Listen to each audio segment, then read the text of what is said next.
Scott, you guys didn't lead much at all tonight, but came very close in the end.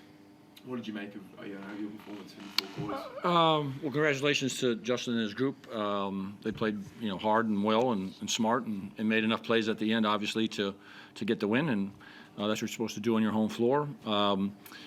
We just put ourselves in a little bit of hole and kept grinding to get it out of the hole. And we just couldn't get enough separation at any point along there to even get a lead and see what we would do. So a lot of credit to them, and they got after us yeah.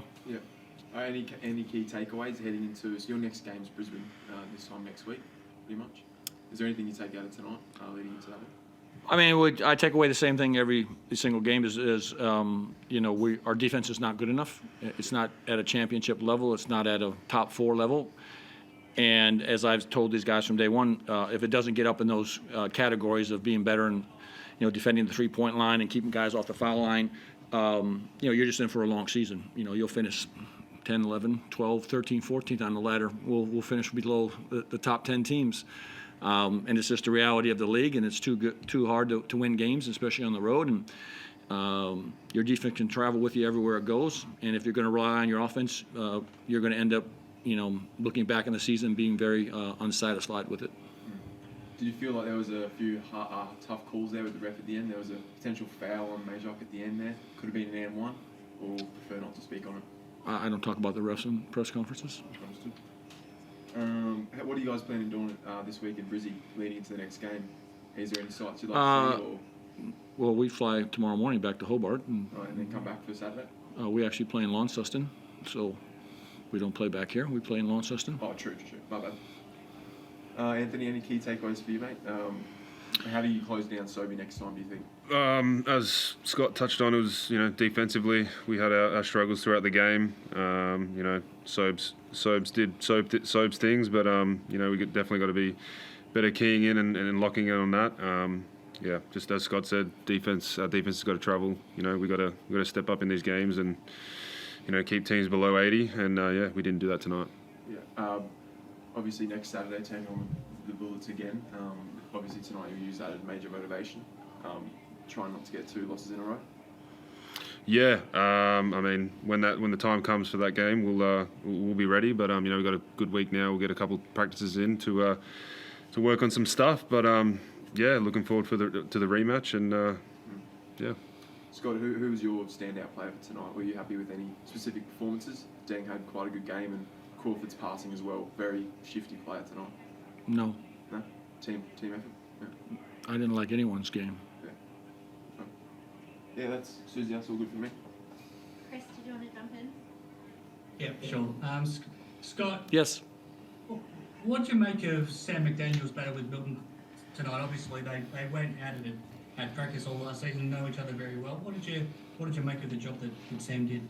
Yeah, I think I just told the guys that just in general, this is the first year that we actually have players that are not on our roster that were with us. So we're actually going against guys that now have played for us and gone against us. And Sam had an injured, riddled second year with us.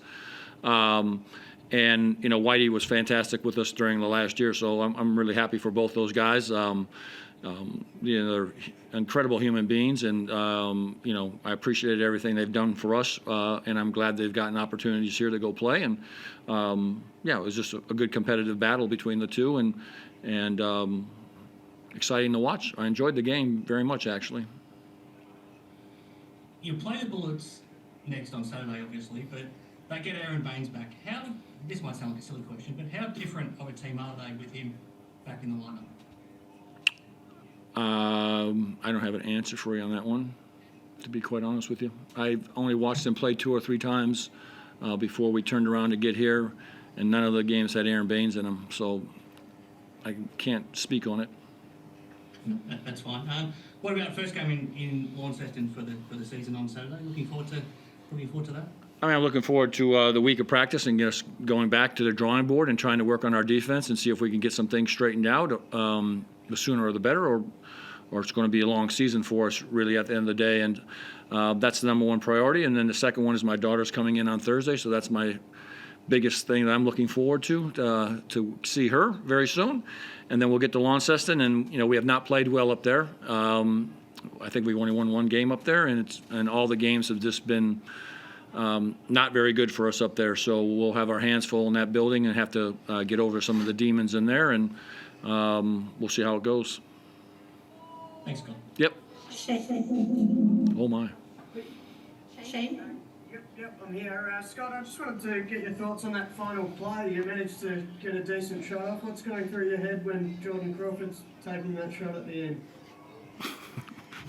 I hope he makes it. So we go to overtime. But the actual play, it couldn't have worked out too much better, I guess, until... Well, there's actually no play. It ended up being a loose ball that got batted around, and we came out of the scrum with it. And we just came down in transition, and he shot a 3. So there was no play other than the fact that we got a steal, and he shot it. Not having Marcus Lee towards the end, how much did that hurt? 0. Sure, no worries. I think so. Thank you. Yep.